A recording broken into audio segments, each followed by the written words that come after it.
Now on the deadly shooting that killed a 2-year-old boy in Olney. Tonight, we are asking police how this could have happened. NBC 10's Brandon Hudson is following the investigation live from police headquarters. Brandon. Jacqueline, police have not charged or arrested anyone at this time. Investigators have not said if they've recovered the gun they believe the toddler used to shoot himself.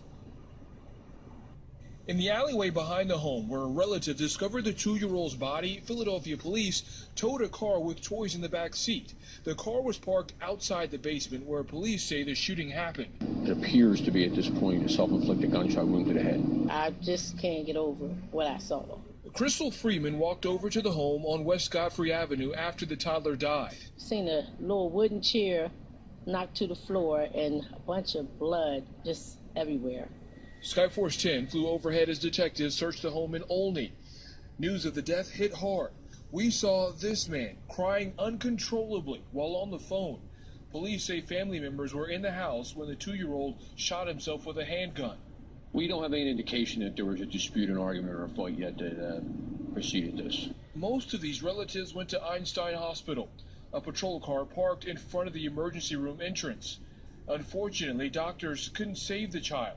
A large group returned to the home tonight and briefly spoke to detectives. Crystal Freeman returned to the street too, still in disbelief. And I have 6 grands, so it's heartbreaking to see something like that. It really bothered me. Neighbors described the 2-year-old as happy and playful and said they often saw him walk to the store with his grandmother. Police have not said who the gun belongs to or if it's legally owned.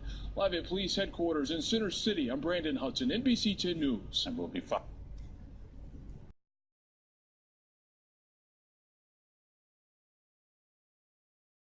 An accused serial killer caught. Police say they finally got the man behind several South Florida murders.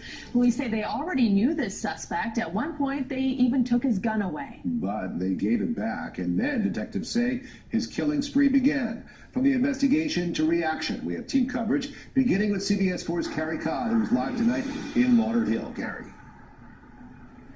Rick, Rudabay, Lauderhill police say this is the first place that accused serial killer Nathaniel Petgrave struck in late October, shooting 2 homeless men sleeping outside this abandoned building, killing one of them, leaving the other in critical condition. Within a week, police say Petgrave would murder 2 others. Fort Lauderdale and Lauderhill police say Nathaniel Petgrave is a killer who murdered 3 men and tried to kill 2 more over a week span in late October. Police say he first murdered Larry Scott and critically wounded another man sleeping outside this abandoned Lauderhill gas station on October 20th.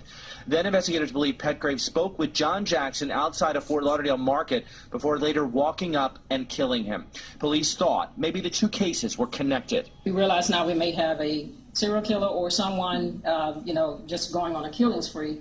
A tip came in from this surveillance video. Someone recognized Petgrave from a homeless feeding site. And someone who frequented that particular location. So he came there to eat and sometime, do laundry. Days later, police would find another victim, Derek Tucker, stabbed to death at a Fort Lauderdale storage facility. At that crime scene, detectives found some writing in blood.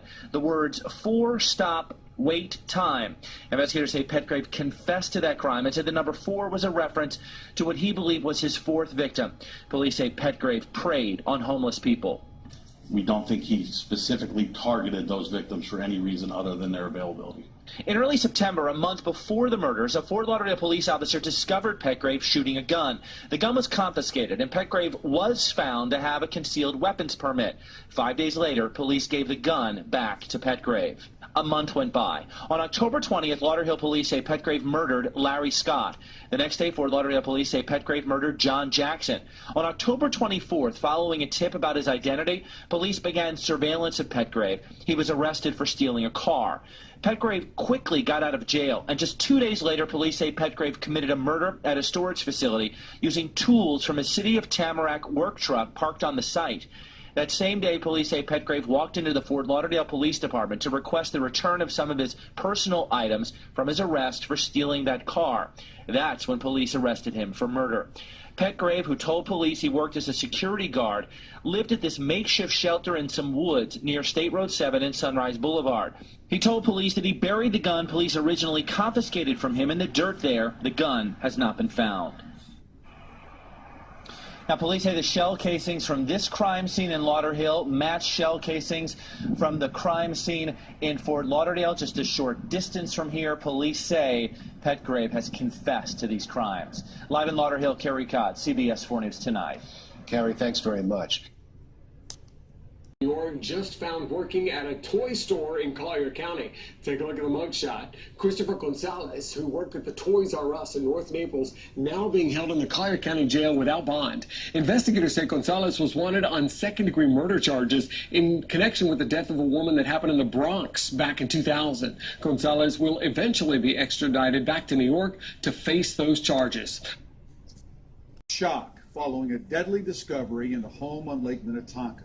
Family of 5 is dead, and investigators say the killer is one of them. The call started as a welfare check when family members went silent for a couple of days. How or when the 2 parents and 3 children died is still unknown. We have a live team coverage of this story tonight. Lindsay Sievert has more on the victims, but we begin with Jay Olstead, who has the latest details in the case. Jay? Yeah, Randy, investigators remain on scene here, calling this a complex crime scene. Earlier in the day, the police chief described this as an apparent murder-suicide, and talking with neighbors throughout the day, they're stunned. Speechless. I just couldn't believe it. In a neighborhood that barely ever sees police patrolling its streets, a crime that even the police chief called unspeakable. There's no words to describe it.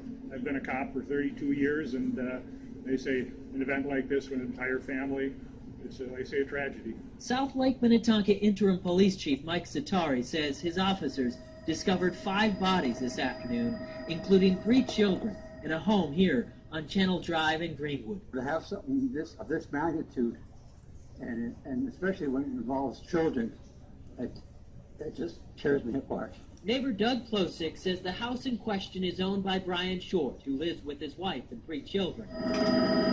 Property records confirm that, but police would not say who was killed or how they were killed. One of the catalysts for the call to the police is the juveniles had not been in school the last 2 days. Short's LinkedIn page indicates he's the founder and CEO of AllNurses.com.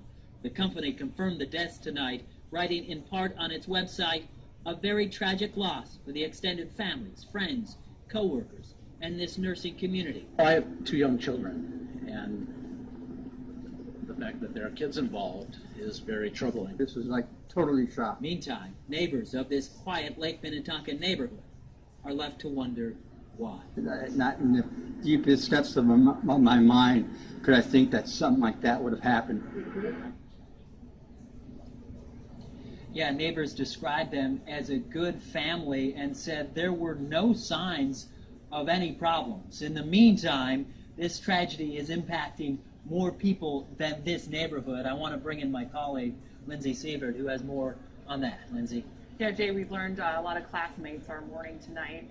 We did confirm that all 3 children attended Minnetonka schools. In fact, friends here on the scene told us all 3 went to the high school. And the school district will only confirm that a letter will be sent home to parents tomorrow and that counselors will be on hand tomorrow to help students who are having difficulties with this.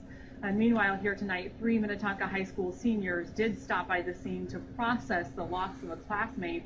They tell us the family's eldest son was in their grade, was a senior, and that their fellow classmates and students are all hurting. We got our senior meeting tomorrow. I'm sure this will be addressed. I'm sure it will be addressed to everyone in the grade because it's affecting 3 grades at our school. And I mean, it's gonna leave a huge impact, and we're gonna really need to take time and grow together so we can heal. Show that, you know, no matter what happened, no matter what's going on, we're all here for each other as a community. And those students went on to tell us that on Twitter and social media, they created a hashtag for thoughts and prayers for the family. And again, that is hashtag Tonka Strong. They want to spread that message that they will be here for all the grieving family and all the neighbors and everyone in this community hurting tonight. has been suspended for 2 weeks after he punched a horse before a race. Dylan Cabouche hit the horse in the ribs behind the barriers at Port Lincoln when she became agitated. She's Ronaldo's girl still ran in the race, and the jockey was charged by the racing stewards for the despicable act.